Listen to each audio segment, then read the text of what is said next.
ওকে তাই সবাই টাকা দিয়ে 5 টাকা করে 6 টাকা করে দিয়ে আমরা 150 ডাল ওদের দোকান থেকে কিনে আনি এই তো বাড়িতে ডাল আছে আমি ডাল দিয়ে যা তোরা টাকা দিতে হবে এই 6 টাকা দেন না সবাই ঠিক আছে তাহলে 3 8 হয় 8 আর আমাদের শোন তুই টাকা দিচ্ছিস বলু আমি থাকবো না কেন ও চলে যাবে মা আজকে আমি কালকে যাবো তাহলে তো এটা কিসের আলোচনা হচ্ছে পিকনিকের?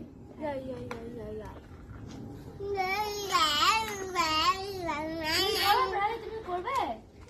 তাহলে একেবারে সেরা 5 টাকা করে দিয়ে 12 টাকার একটা ডাল দিই আর 4 টাকা রাজ্যে দেবো কে কি চাল সবাই সরু চাল আমি বলতে ঠিক আছে